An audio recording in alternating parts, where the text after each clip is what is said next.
There we go. Okay. Okay. I don't know what was going on.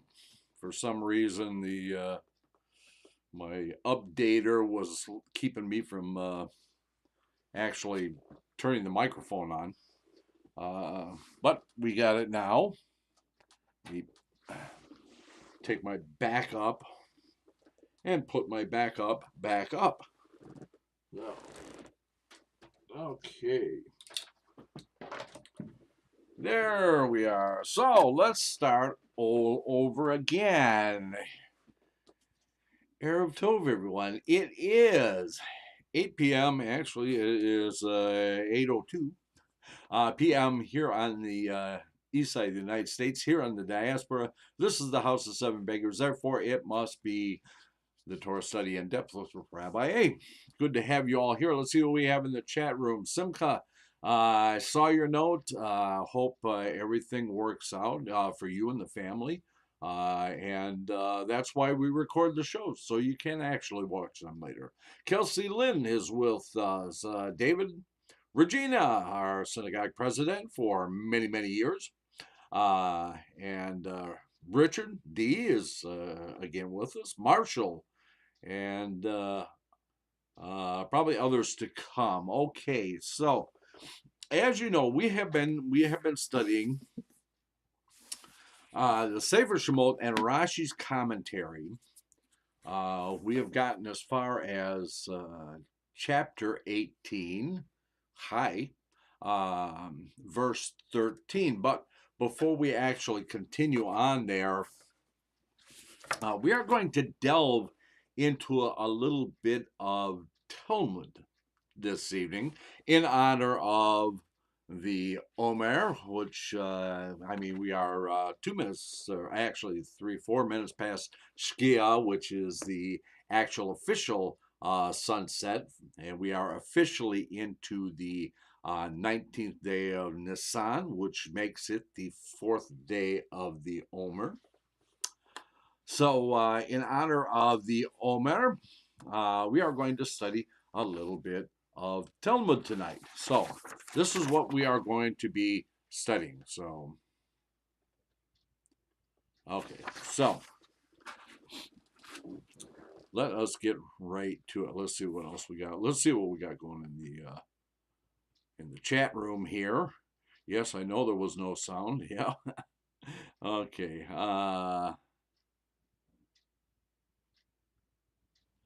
Okay.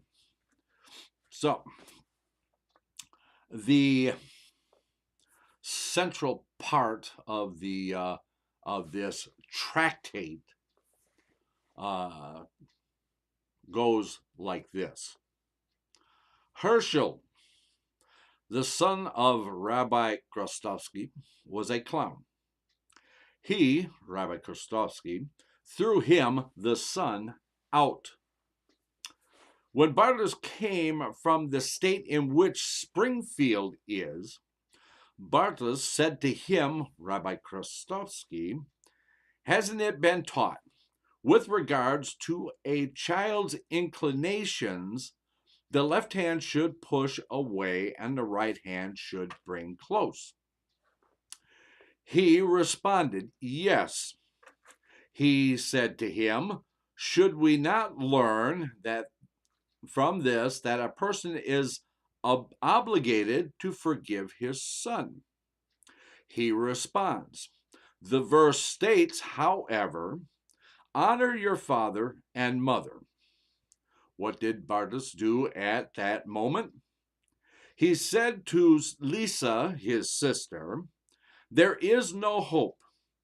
And Lisa said, no, there is hope, because I have some wonderful statements that Rabbi Shimon ben Elazar said. Bartus said to Rabbi Krostovsky, in the sauna, a person should always be supple as a reed and not stiff as a cedar.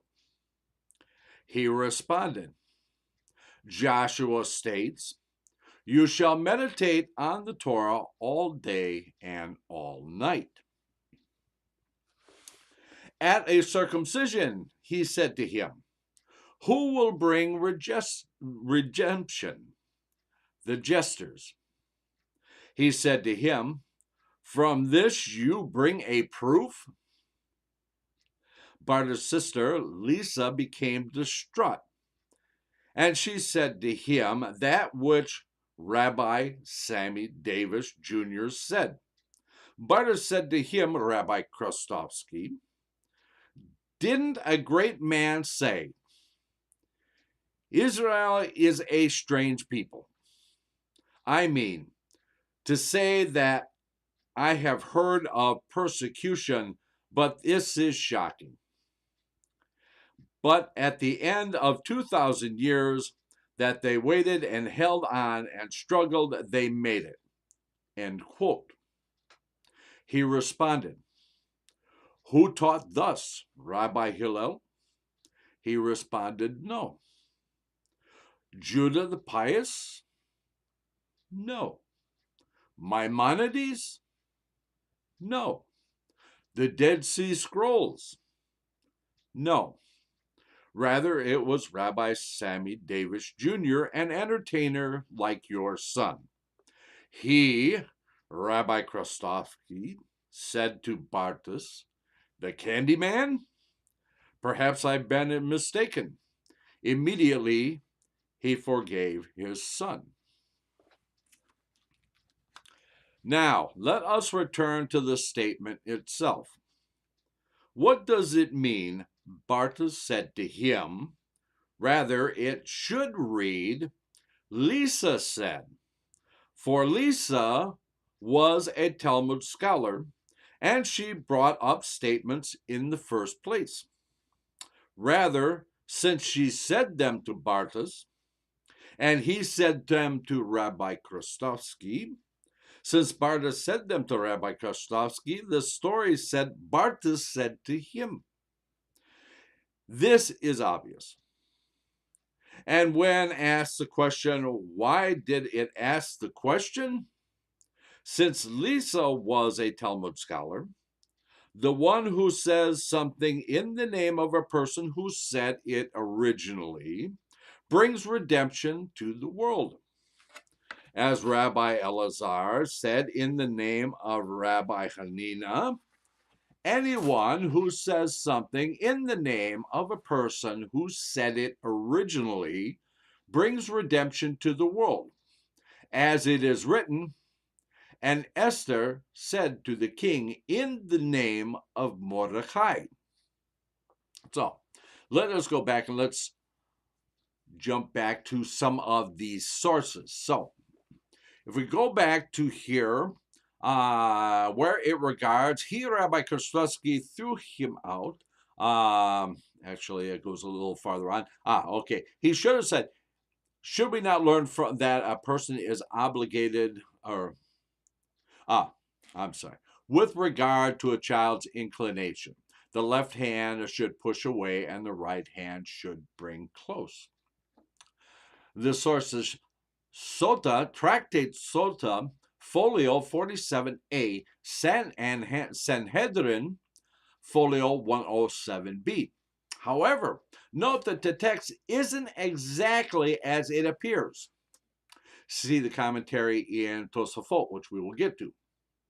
In reality, the statement appears twice, is said in both Tractate Sota and Tractate Sanhedrin. From there is, first, there is a statement, always have the left hand push away and the right hand draw near. Then, a little while down, we have Rabbi Shimon ben Elazar taught with regard to the inclination of a child or woman, always have the left hand push away and the right hand draw near. I see you sneaking in, Donald. And Simon, both of you. Good to have you here. Okay, so we are delving into a little bit of Talmud here. And too bad you missed the first part. Okay, so you might be a little lost.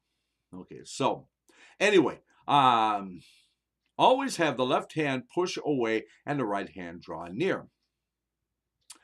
I decided that Bart, who says in the episode, a child should push aside with the left hand and draw close with the right, must have been quoting, however imperfectly, the second of the texts, which would be Tractate Sanhedrin, folio 107b. The reason I did so are, first, it directly talks about children, as does Bart's quote. And secondly, Lisa makes a reference to Rabbi Shimon ben Elazar. Unfortunately, Bart's quote doesn't include women. And Lisa's reference to Rabbi Shimon ben Elazar comes after the quote is used. But these difficulties just gave me a reason to write the commentaries for Tosafot. Okay, going back to the text, with regard to the verse states, however, honor your father and your mother. This actually comes from Shemot, or Exodus, chapter 20, verse 11, where it refers to a person should always be supple as a reed and not stiff like a cedar. That one comes from Tractate Tanait, folio 22b. Where it regards to Joshua said, you shall meditate on the Torah all day and all night. That comes from Joshua 1, chapter 1, verse 8. As it regards who will bring redemption, the jesters.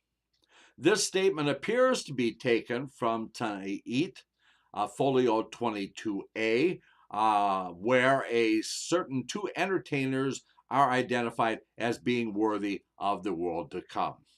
It's actually a discussion about these two walking, a rabbi actually talking about, who brings redemption and who has a share in the world to come. And he comes upon a couple of jesters who say, what is your line of work? And he says, well, when people are sad, we make them happy. When people are arguing, we make peace between them. And he says, these two have a share in the world to come. Okay, so, with regards to, let's see, okay, the person who said it brings redemption to the world, as Rabbi Elazar said in the name of Rabbi Hanina, that comes from Tractate Megillah, folio 15a.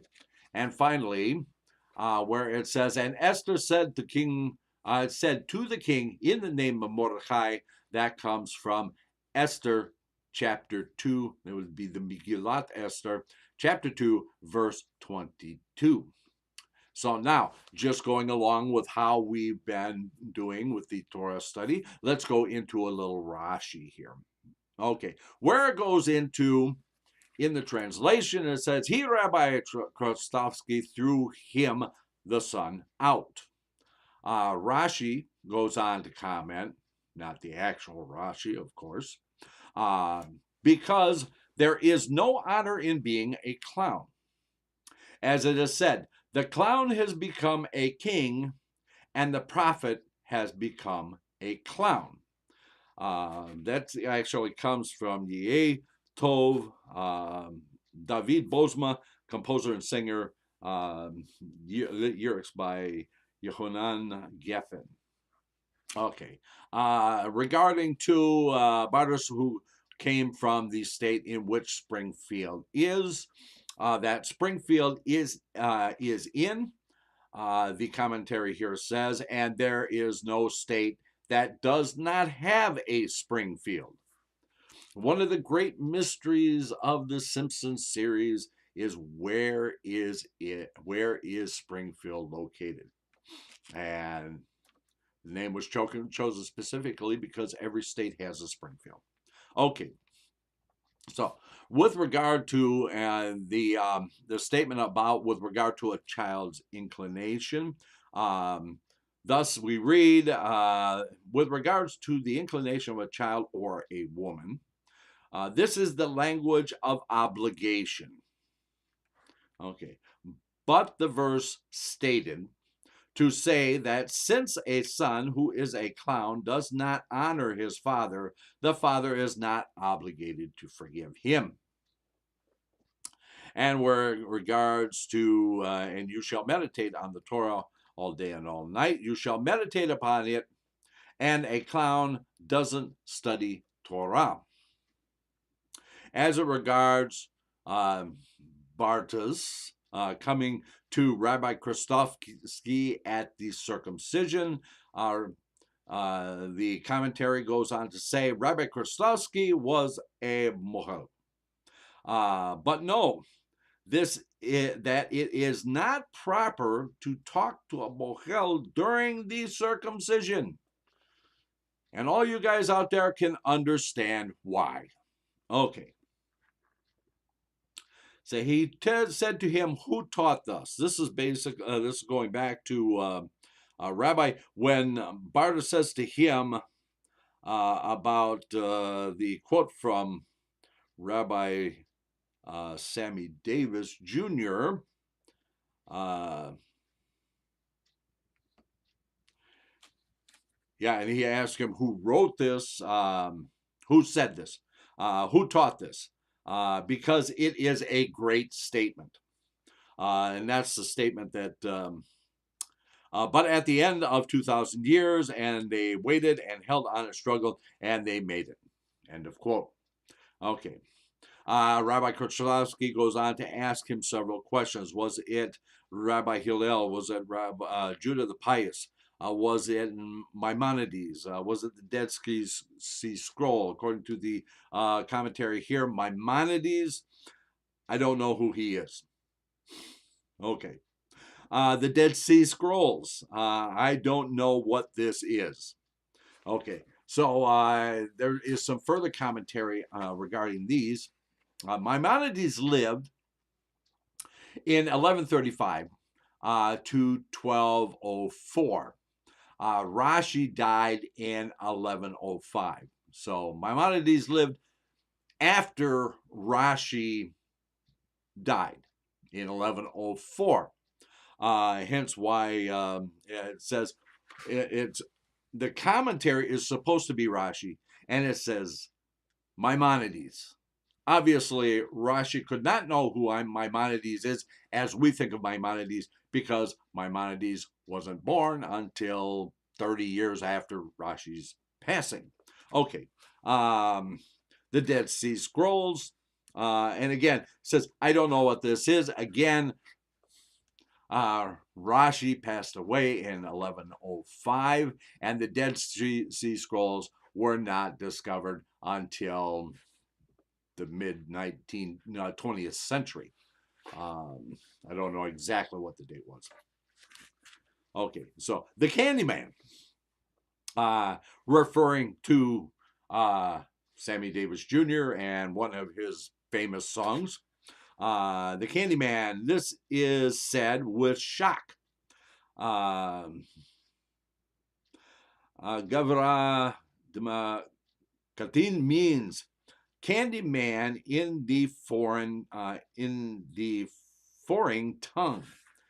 Translation: the matter of that Rashi often translates words into Old French. Yeah, yes, he does, and it drives us all crazy. Okay, and okay, okay. When it talks about Barta said to him, rather it should read, Lisa said. The commentary Rashi says to say that it needed be Barta said in the name of Lisa. Okay. And then referring to the comment in the Rabbi Elazar in the name of Rabbi Hanina,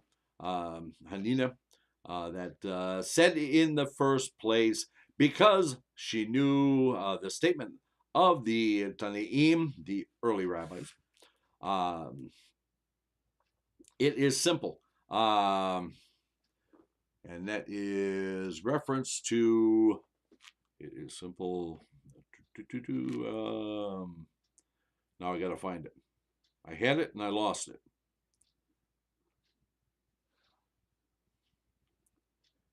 Remember this? Oh, it is. For it doesn't need to be said. Actually, it says it is simple. It actually says it is obvious.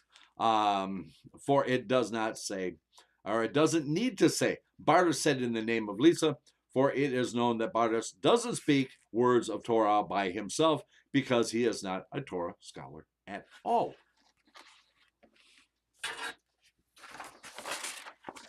Okay, so we move on now to Tosafot.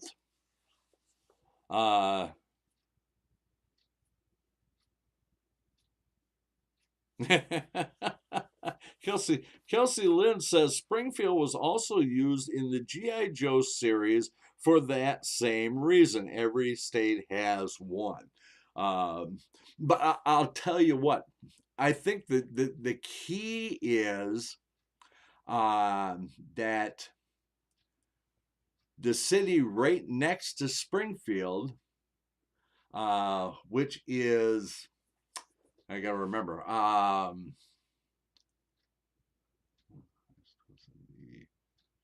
what is the city that's right next to Springfield? Oh my God, I'm drawing a blank now. And I'm absolutely ashamed of myself because I am a huge Simpsons fan, and I cannot for the life of me remember what the name of the city that is next to Springfield.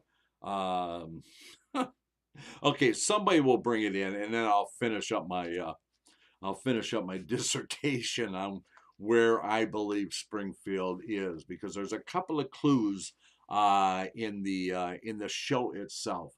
Okay, so Tosafot.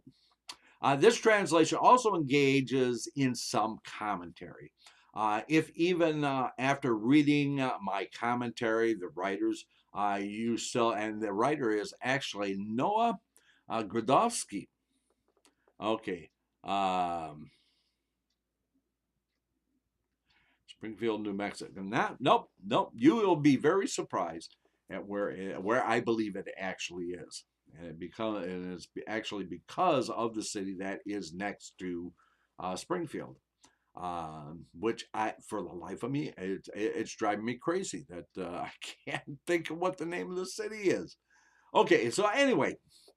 So even after reading my commentary, you still don't exactly understand what Tosafot is saying, then I have done my job. Okay. Tosafot is, yeah, okay. Let's just, okay. So, the inclination of a child, okay, referring back to this statement about the inclination of a child to push away with the right hand or push away with the left hand, push away with the right hand, and no, I'm sorry. Push away with the left hand and draw close with the right.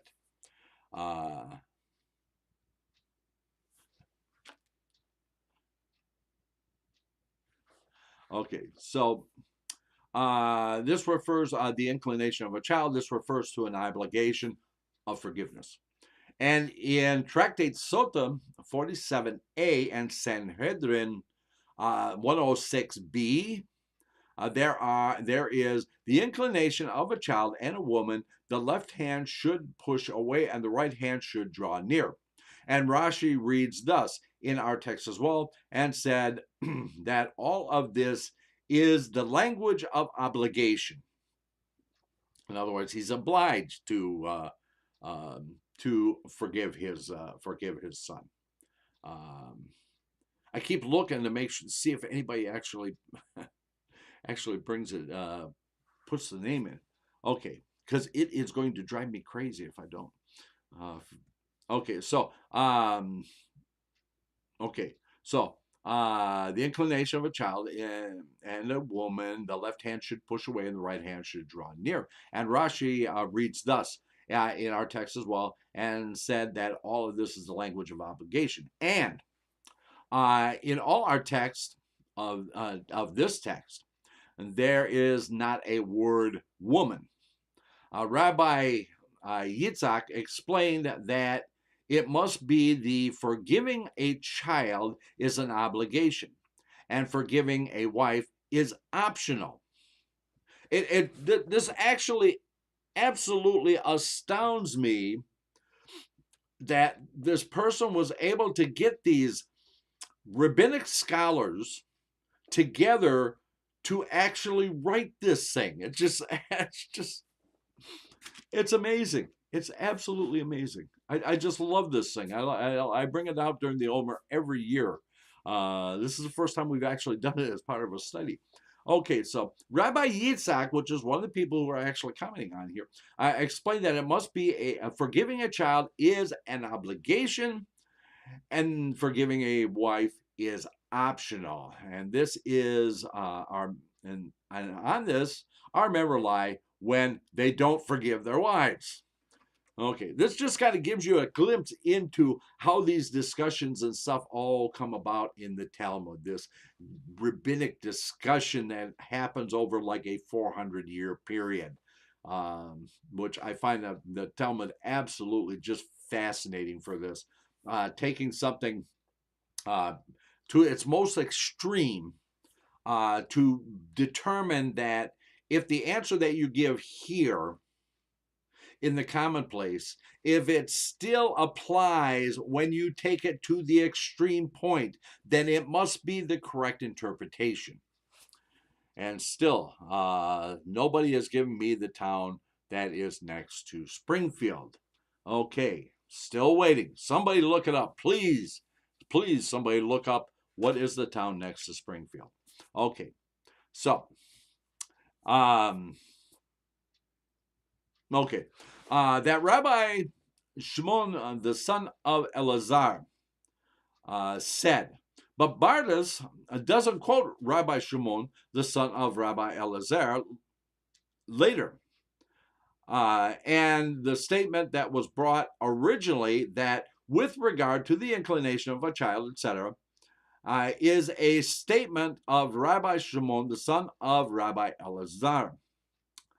And there is room to say that Lisa thought she would find more statements of Rabbi Shimon ben Elazar similar to that which she had already found. And Rabbeinu Tam explained that which Bartus says later, a person should always be supple as a reed and not hard as a cedar, is brought in, again, Ta'anit, this time folio 20b. In the name of Rabbi Elazar, the son of Rabbi Shimon, and one can say that Rabbi Shimon also said the statement in the name of his son, and therefore the Talmud treats him, Rabbi Shimon, as if he were his Rabbi Elazar's son. Okay, so the rest of this is just transcript from the original series.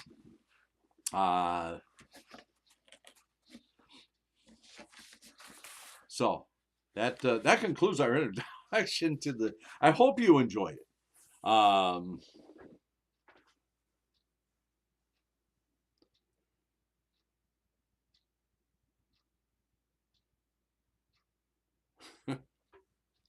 No, I'm looking for the name of the city that is next to the Springfield that the Simpsons live in.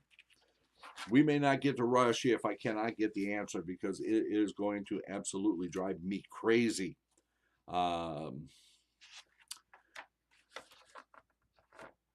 It is I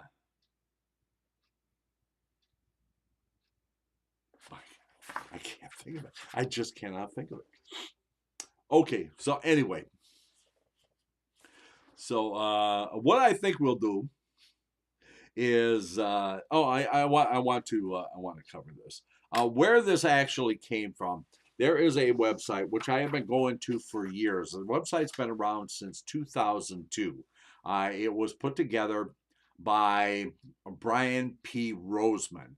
It is called the Count the Homer, which is a or the actually it's the homercalendar.net. So it's a play on words, Homer, Omer. Okay, so obviously, Mr. Roseman is a big Simpsons fan, and obviously, he has a lot of rabbi friends that are also Simpsons fans. They put this wonderful website together called the Homer Calendar. Again, that 742 Evergreen Terrace in Springfield. But what is the city next to it? Okay. I know it's right on the tip of my tongue, and I just can't remember it. Anyway, Mr. Brian Roseman put together this wonderful website called, and in there is the Homer calendar, which you can pull up, and it tells you what all the days of the Omer are. It gives you the calendar. It gives you what day of the Omer it is. I print it out every single year so I can keep track of what days that I actually said counted the Omer, and which day it currently is. So right now, this evening, when we finish our study this evening, I will be saying the Ma'ariv and counting the Omer for the 4th day. Okay, so if you haven't been to the site, I encourage you, go to the site. It is wonderful. It is hysterical. There is a lot more on there than just what I was reading there. And again, like I said, I am absolutely amazed that there are some real Talmudic scholars out there who have actually dedicated some time into commenting on this website, actually taking the time to write this whole dissertation, this takeoff on the Talmud, actually even constructing it the same way as the Talmud, just to give us all a good laugh during the Omer. I hope you enjoyed it as much as I enjoyed it, and if you didn't, I don't care. I had fun. Because what are we supposed to be doing? This is still Pesach. It's Chol HaMoed Pesach. We're supposed to rejoice in the festival, right? Okay, so let's do this. Let's take our break now, and when we come back, we can turn to a more serious subject, like Rashi's commentary on the Sefer Shemot. And in the meantime, I'll find out what's the city next to Springfield, and I'll tell you where I think Springfield actually is. So everybody stay tuned. We will be back in 6. Let's all go to the lobby. Let's all go to the lobby. Let's all go to the lobby to get ourselves a treat. Delicious things to eat.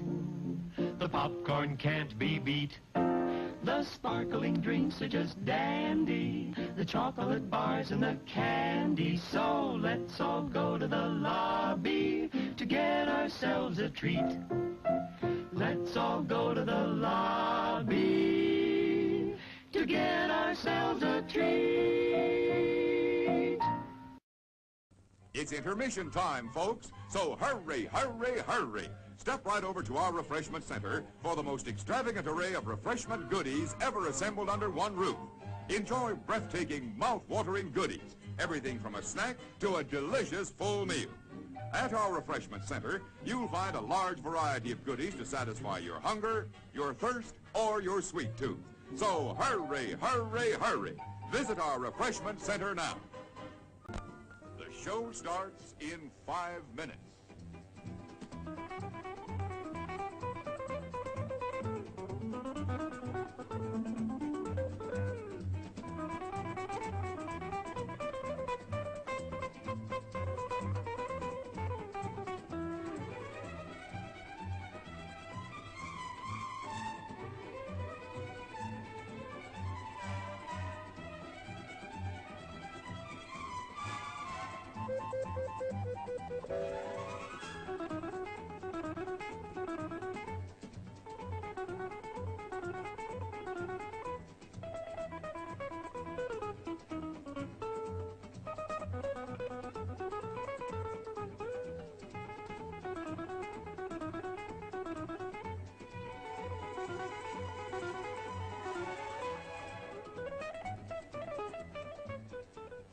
The show starts in 4 minutes.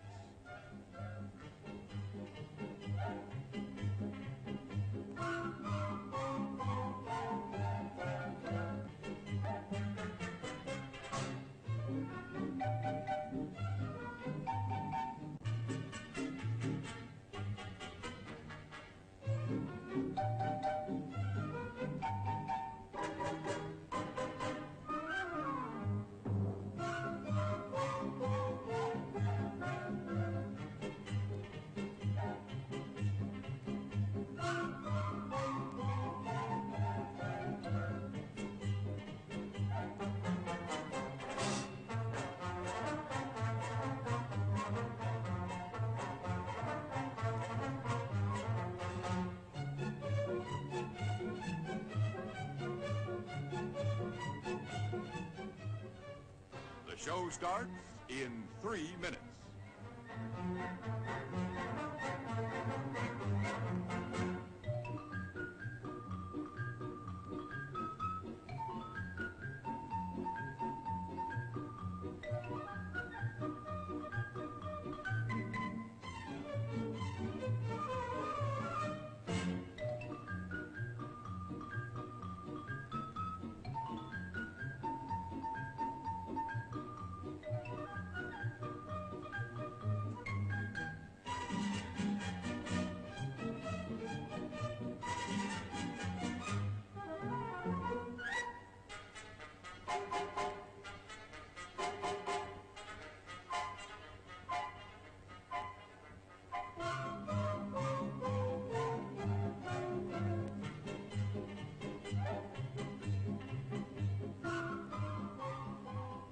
The show starts in 2 minutes.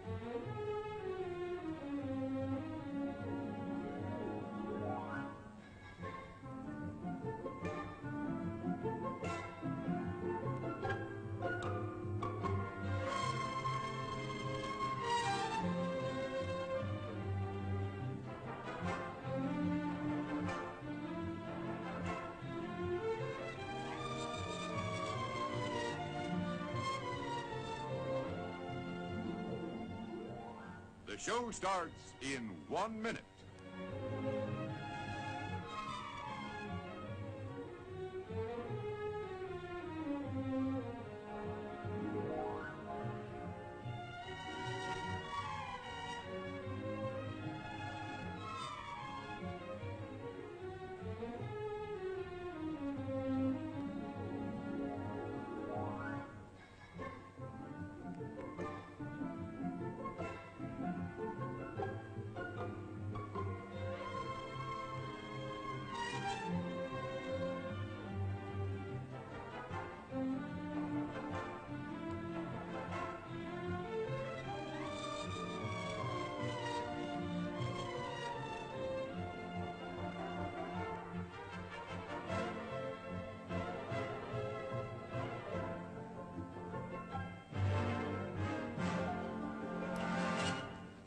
And now, on with the show. Okay, so all of you who have been breathlessly waiting, the town that's next to Springfield is Shelbyville. Okay, so one day I am driving from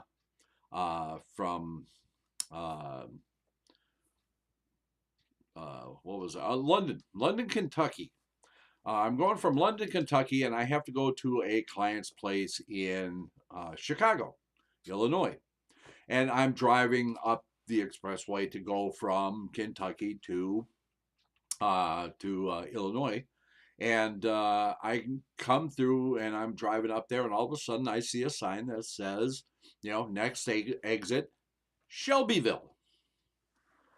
That's interesting. So I'm going a little further on, and I find that there is also an exit just past Shelbyville to a town called Simpsonville, which is just a little bit northwest of Shelbyville. If you continue on that expressway, your next exit is Springfield. Now, in one of the episodes where they were doing a clip show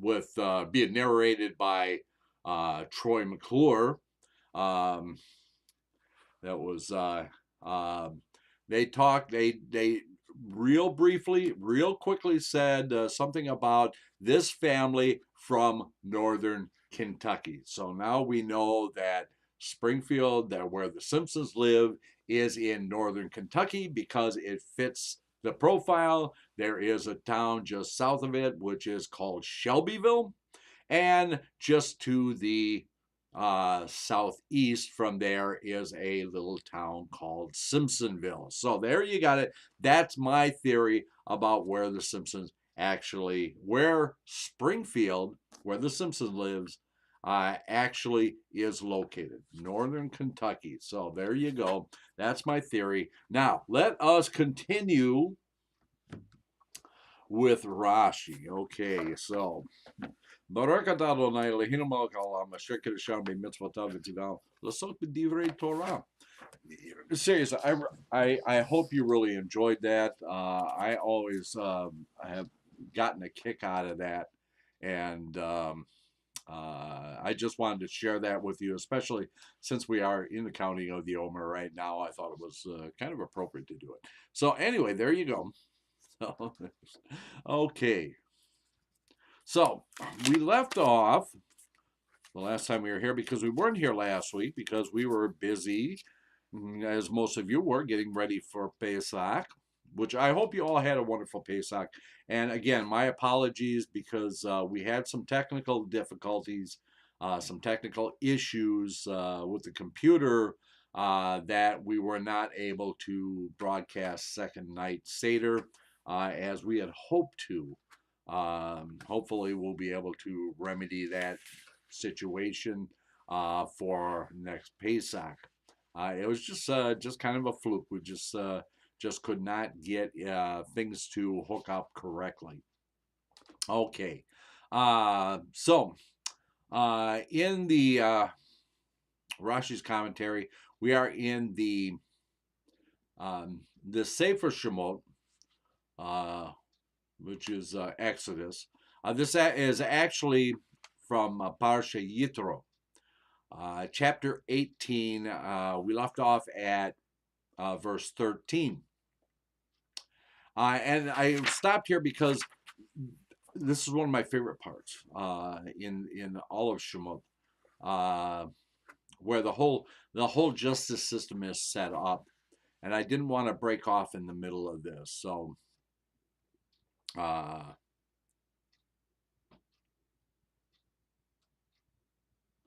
let's see. Just catching up in the chat room. Okay. Okay. Verse 13. It was on the next day that Moshe sat to judge the people, and the people stood by Moshe from the morning until evening. Okay, Rashi actually has quite a bit to say, which I am actually not surprised that he would. Quite a bit to say about this. So Rashi goes on to say, with regards to, and it was on the next day. It was the day after Yom Kippur. So we have learned in Sifrei, and what is meant by the next day.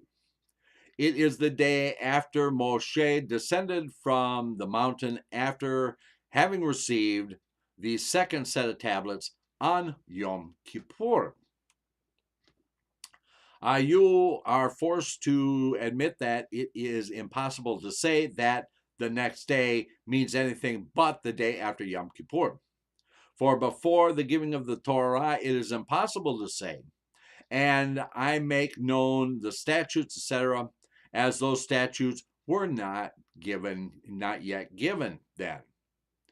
And from the time that the Torah was given until Yom Kippur, Moshe did not sit to judge the people. For on the 17th of Tammuz, he descended Har Sinai and broke the first tablets. As we know, that's the whole thing with the golden calf, right?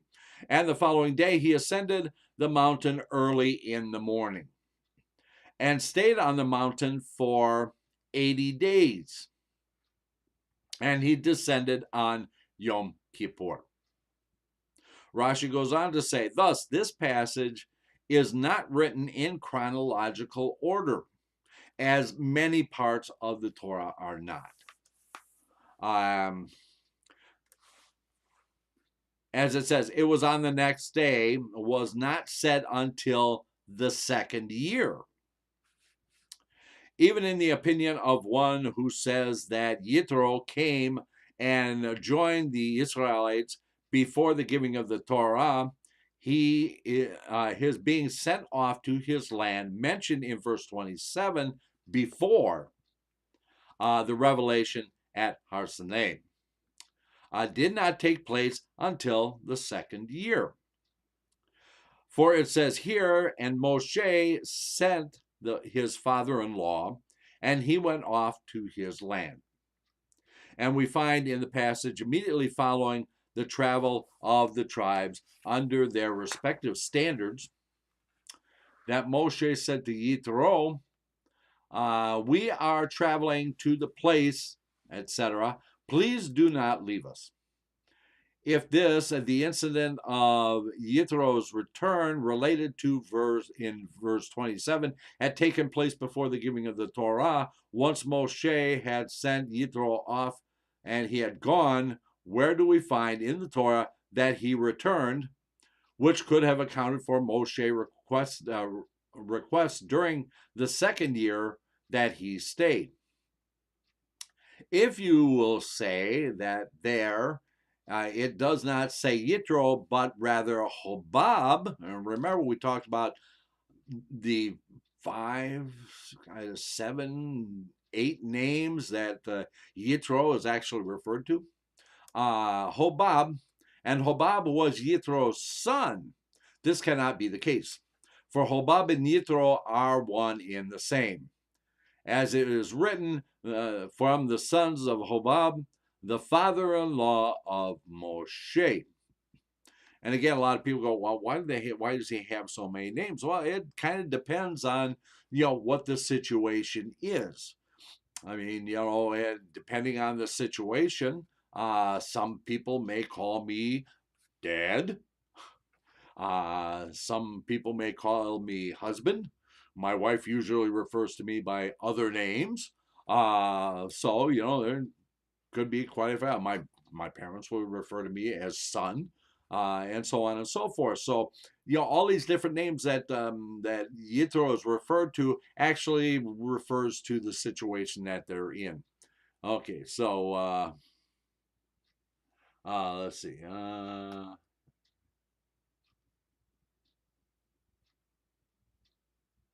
Okay, just checking the chat room. Okay. So, Rashi goes on to say that Moshe sat, etc., and the people stood. Moshe was sitting like a king, and all of them who came to him for judgment were standing. The matter was disturbing to Yitro, for he felt that Moshe was belittling the honor of Israel, and he rebuked him for this.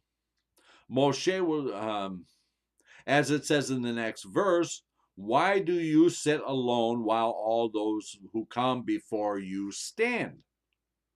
Rashi goes on to say, from the morning until evening.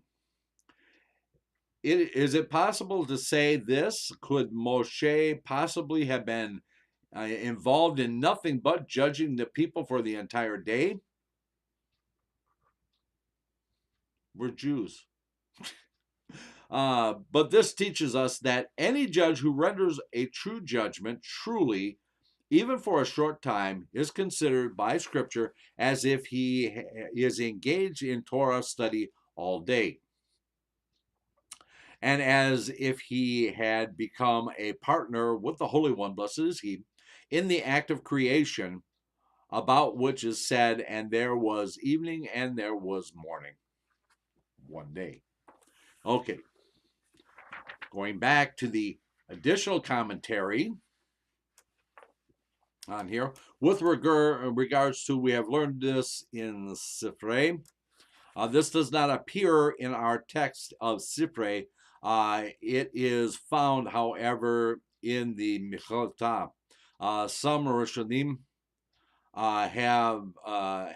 may have referred to the Mechilta as Sifrei, and it says the Torah Shlema, volume 15, page 129 to 131.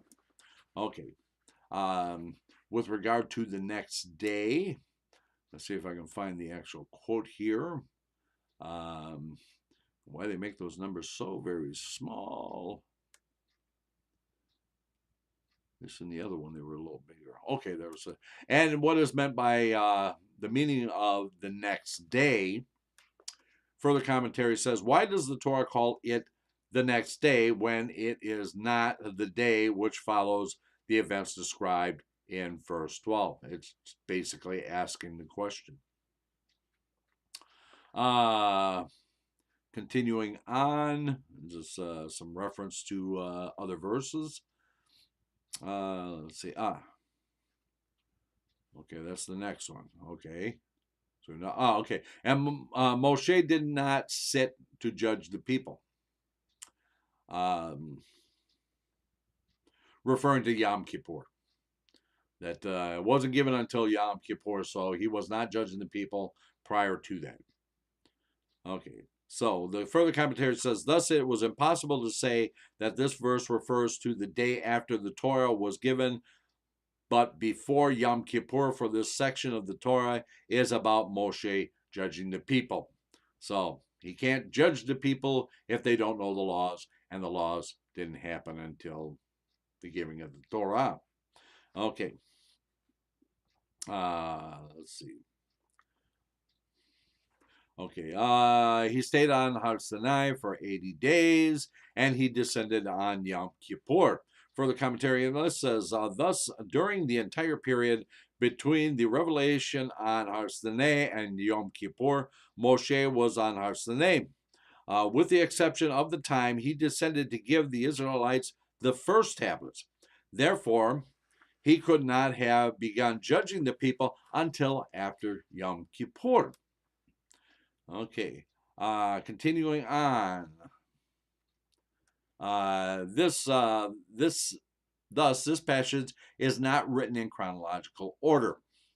The further commentary says, chronologically, it belongs at some point after the Torah relates the revelation at Har Sinai. Of course it does. Okay. But we know the entire Torah is not written in chronological order. A lot of people make that mistake. It is not. Okay. And as it refers to, and as it was on the next day, was not said until the second year.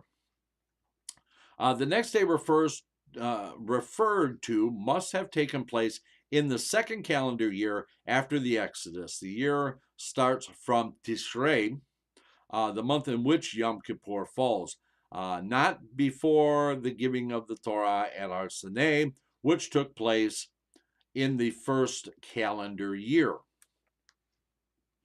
Okay. Yeah, okay. Where it even the opinion of one who says that Yitro came to join the Israelites before the giving of the Torah. The additional commentary says, referencing to Tractate Avodah Folio 24a and Zevachim, Folio 116a. There is a dispute in the Talmud as to whether the verses prior to this one, which relate Yitro's coming to the camp of the Israelites, are also out of chronological order. One opinion is that not only this passage, which deals with the judges, took place after the giving of the Torah, but the entire section dealing with Yitro took place then. According to this opinion, he did not join the Israelites until after the Torah had been given. Okay, moving on. Lots of additional commentary, just as Rashi has a lot of commentary on this himself. With regards to we are traveling to a place, to the place, etc. Please do not leave us. The additional commentaries here says from Numbers chapter 10, verse 29 and 31, Moshe asked his father-in-law not to return home in the second year of the Israelites' sojourn in the desert.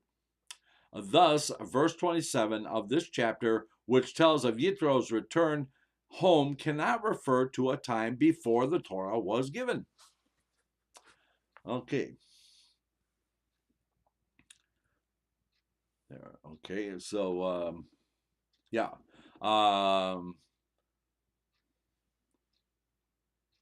Okay, so where do we find in the Torah that he returned and could have accounted for Moshe's request during the second year of his stay? The idea that he had left and had returned. The further commentary on this says, since the Torah does not say that Yitro left and returned, Moshe's request in the second year that he stay must have occurred at the time of the incident of Yithro's departure related in verse 27. Yithro's departure then took place in the second year. Verse 27 is written out of chronological order.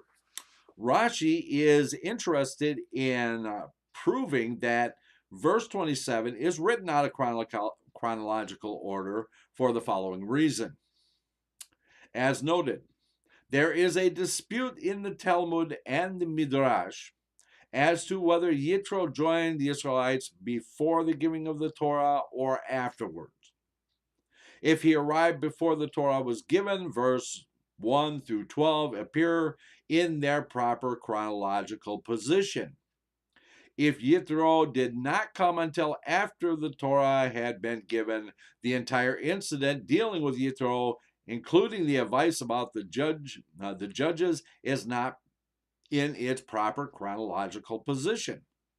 One might argue that the opinion that came before is the superior of the two, for it leaves open the possibility of maintaining that all the verses in the passage dealing with Yitro are in the correct chronological position, even those dealing with Moshe judging the people in accordance with God's statutes and laws.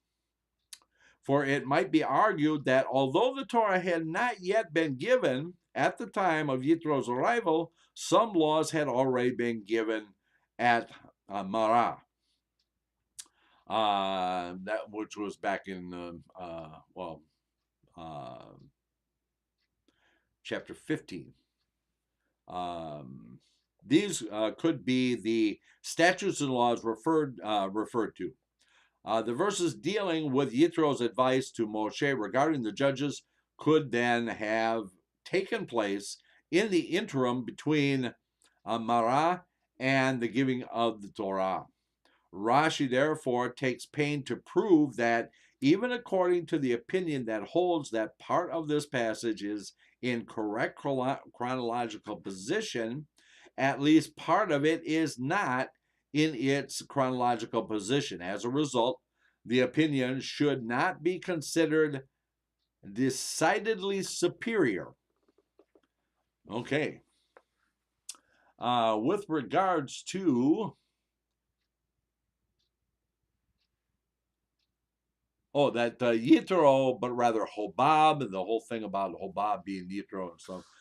You would say that verse 27 is in its correct chronological position that Yitro did, in fact, return to Midian before the Torah was given, and that Numbers chapter 10, 29 through 31 refers to a different incident, for it speaks of Hobab rather than Yitro.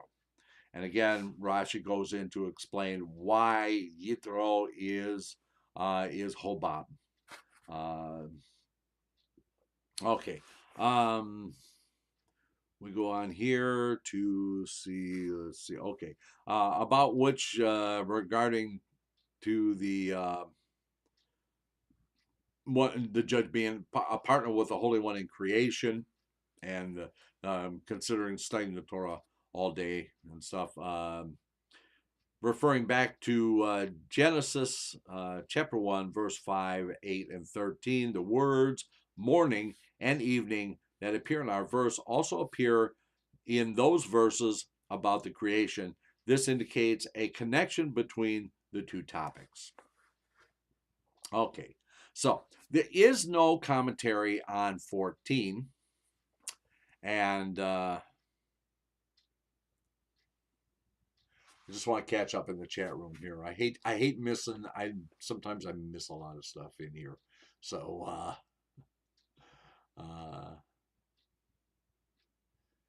it's nice to find out that I'm not the only one who watches cartoons. A lot of cartoon discussion going on in the chat room, and I'm also a big fan of the Adventures of Gumball.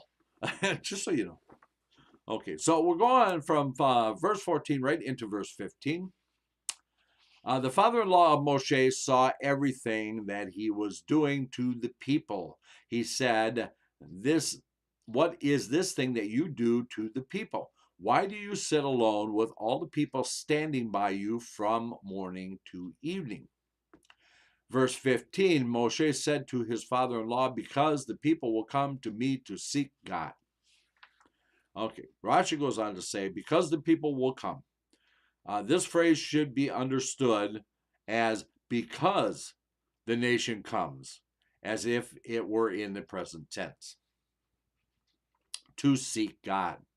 That is to be understood as it is referred to by Targum Onkelos, to ask for instruction. That is, ask for the teaching from the mouth of the Almighty. Verse 16. When they have a matter, one comes to me, and I judge between a man and his fellow, and I make known the statutes, which we referred to in the last one, the statutes of God and his laws. Rashi goes on here to say, not much, really, surprisingly. When they have a matter, one comes to me. He who will have a claim comes to me. Okay, let's go back and catch up on the further commentary. With regard to, let's see. With regard to, where is it? It's here somewhere. There's 3. Oh, that's 3. Okay, so back on verse 15, because the nation comes to me as if it were in the present tense. Further commentary on this one says, although Yavo is the future tense in form, it is to be understood as the present tense.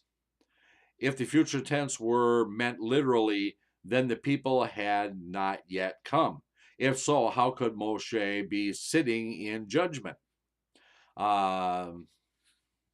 See Rashi to 15:1 above, and other examples of future tense verbs that are interpreted as present tense.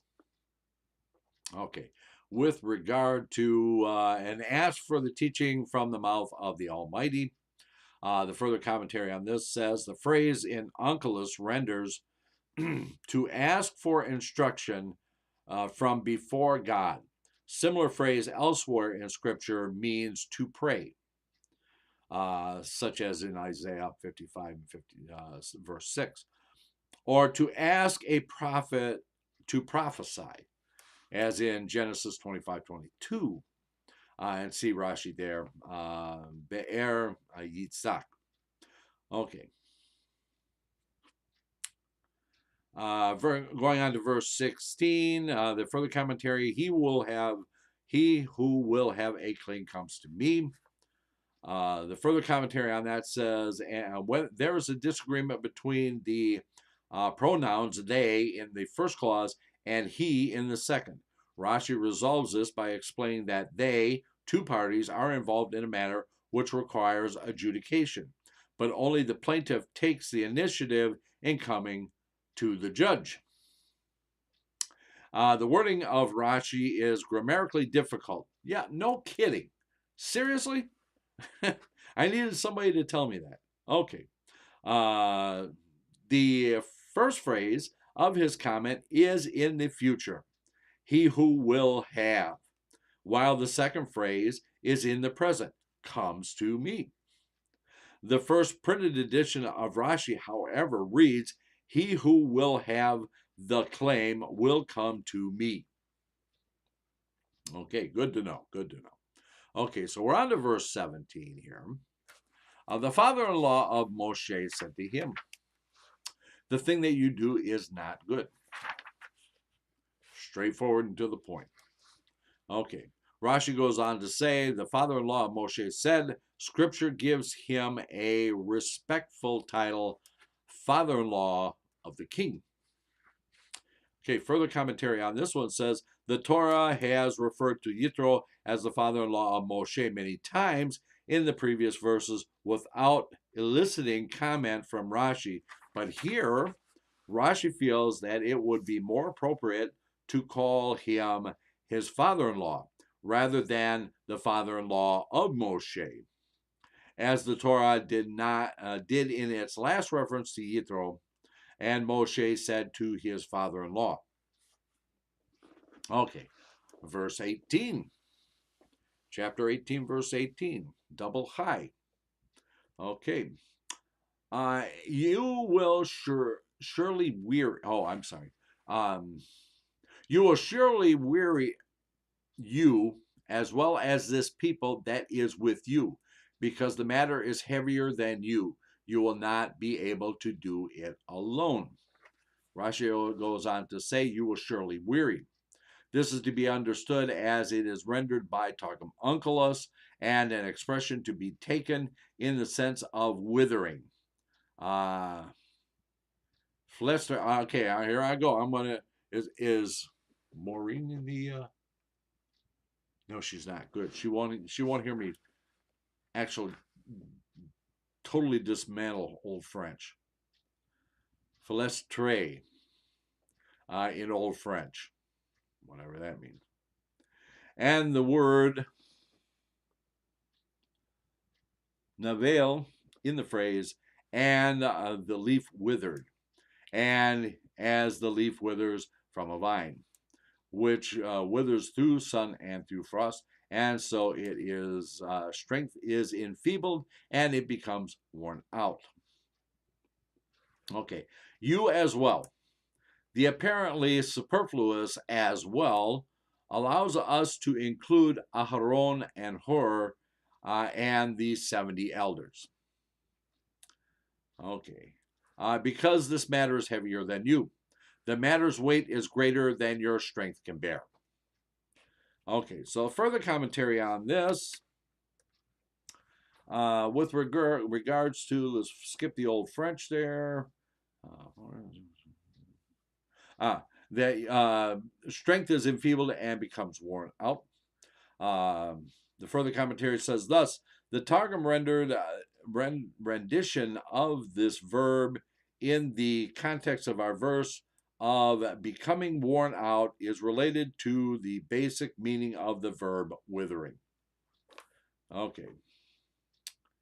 With regard to including Aharon and Hur and the 70 elders, the further commentary says, Mechilta, the inclusion of Hur here is difficult, for Rashi. Is difficult. For Rashi writes that Hur was killed when he tried to prevent the people from worshiping the golden calf, an event that predated the arrival of Yitro. According to Mizrahi, Mizrahi states that the name Hor included here is a copious error and should be deleted. Devri David, however, deleted from Rashi's commentary. Okay. Devri David, however, justifies the inclusion of her. Yitro was speaking hypothetically. Even if you were able to be joined by such capable associates as Aharon and Hur and the 70 elders, you still would be unable to accomplish the formidable task before you. Okay. And as it regards the weight is greater than your strength can bear. Further commentary says, taken literally, this phrase would be saying that the matter is heavier than Moshe, a meaningless comparison. Okay. So, verse 19. Now heed my voice, and I shall advise you, and may God be with you. You will be you be for the people opposite God, and you convey the matter to God. Okay, Rashi goes on to say, I shall advise you, and may God be with you. In the advice, Yitro said to Moshe, go out and consult with the Almighty to see if any of my advice is sound. You be for the people opposite God. Be an emissary and intermediary between them and the omnipresent, and the one who asks for judgments from him. Okay. Further commentary on this one is regards to go out and consult the Almighty and see if my advice is sound. Further commentary, Mechilta, may God be with you, is not a blessing in the sense of may he aid you and give you strength to succeed. Yitro addresses this point further on in verse 23. Rather, Yitro says, I will advise you, but accept my advice only if God agrees to it. The Targumim and Ibn Ezra see Yitro's statement here as a blessing, which I guess you could actually take it either way. Okay. As it regards to and be the one who asked for judgment from him, meaning God. Further commentary says, or Rashi explains that the meaning of the lamed prefix of the la'am, which usually means to, here means on behalf of. That is, you be an emissary on behalf of the people. And it refers to Mizrahi. See also Rashi 2:14:14 above. And that's where that, and the matters, their disputes. Further commentary says, Yitro did not mean the matter about which I am advising you. The word hadavar meant in verse 17 and 18 above. Rather, he meant their disputes, as davar means in verse 16. Okay. So, no commentary on 20. So we'll go from 20 to 21, and we'll keep an eye on the time here.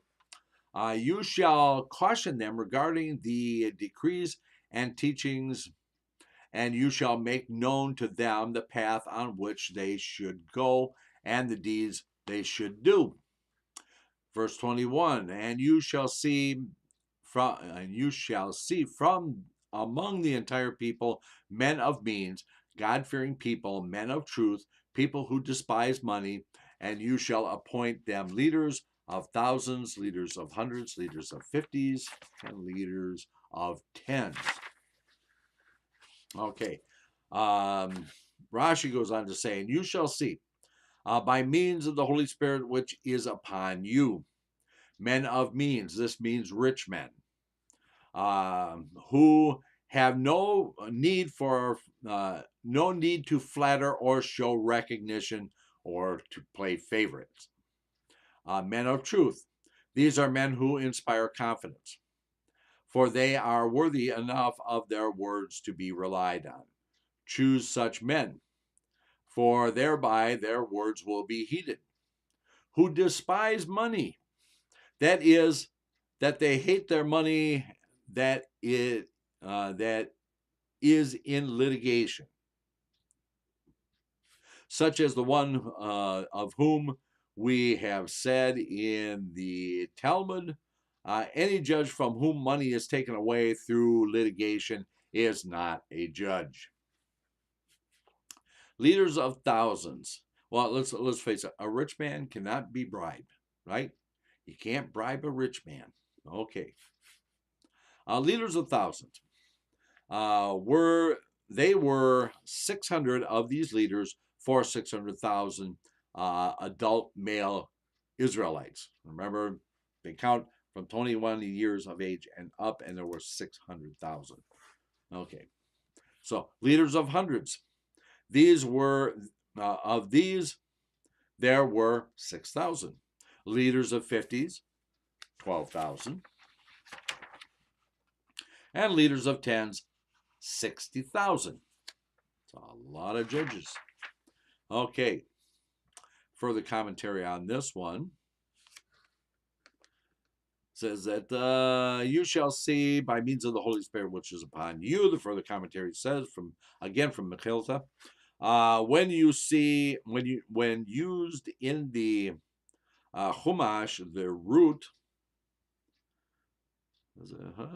always connotates prophetic vision.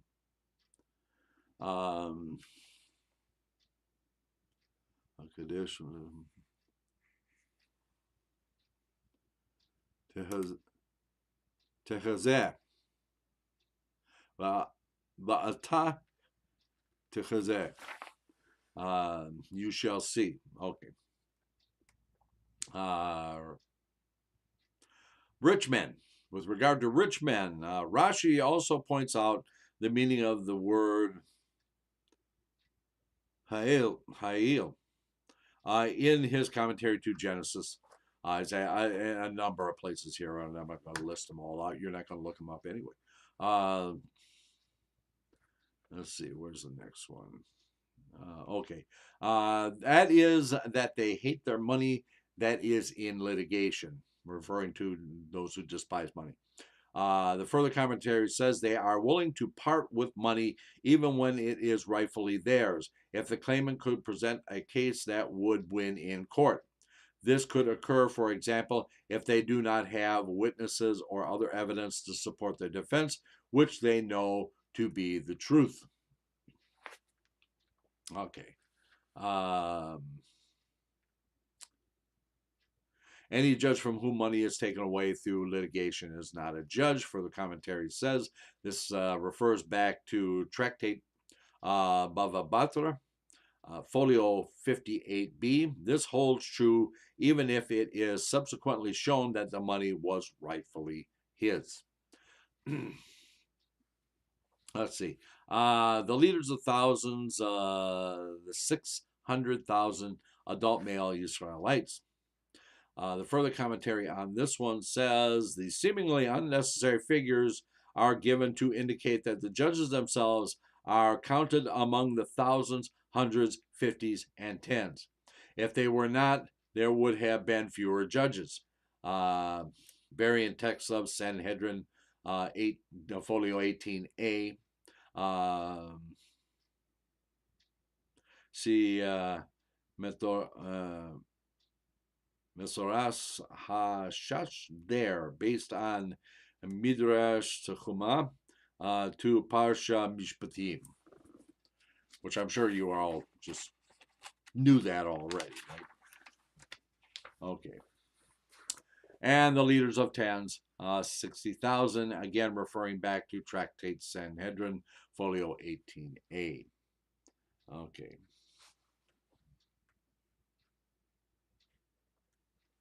Okay. I think we got time for one more verse, so we'll go on to 22. They shall judge the people at all times, and they shall bring every major matter to you, and every minor matter they shall judge, and it will ease from you, and they shall bear with you. Rashi goes on to say here, and they shall judge. The word is to be understood here as it is rendered by Targum Onkelos, and they shall judge, an imperative expression.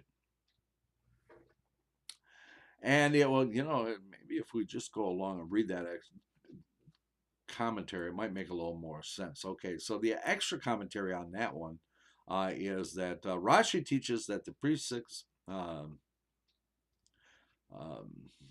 Vav, that the Vav prefix of Shaftu in the verse is the conversive Vav that changes Saftu from the past, they judge, to the future, they shall judge.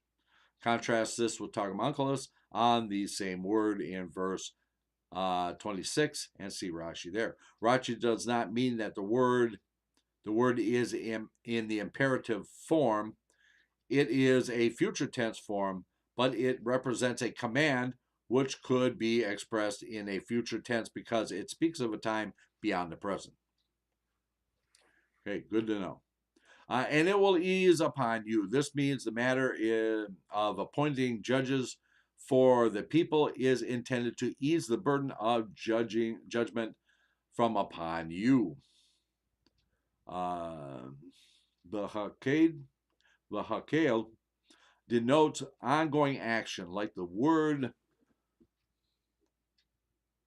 haked in the phrase, and he kept hardening his heart, and like the word v'hakot in the phrase, he kept smiting Midian, and it is an expression of the ongoing present.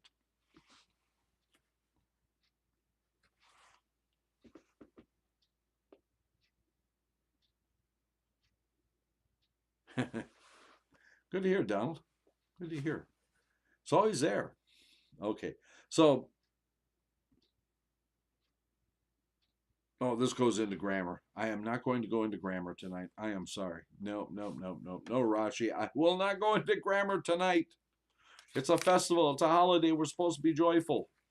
So, this is where we are going to stop for this evening, and we will pick up with verse 23 the next time we are together.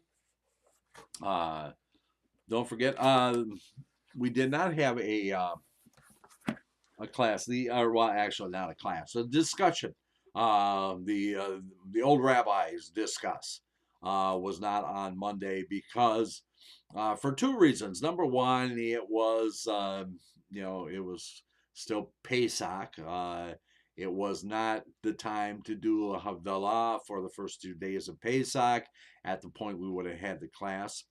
And because of the subject matter which we are discussing, which is currently as anti-Semitism, it would have intruded upon the joy of the Pesach. So we decided, Rabbi Ansel and myself, we decided that it would be better to not do a broadcast for those two reasons, and then pick back up on the subject next week after Pesach is finished, because by the time we get together at 8 p.m., Shkil will already have happened and we will already be into the next day. Okay, so don't forget Friday night is Kabbalat and Ma'ariv, the Shabbat service, which is the 7th day of Pesach, and Shabbat morning at 10 a.m. is Shachrit and Musaf. And I hope to see you there. And until then, everyone, we will say, Laila Tov.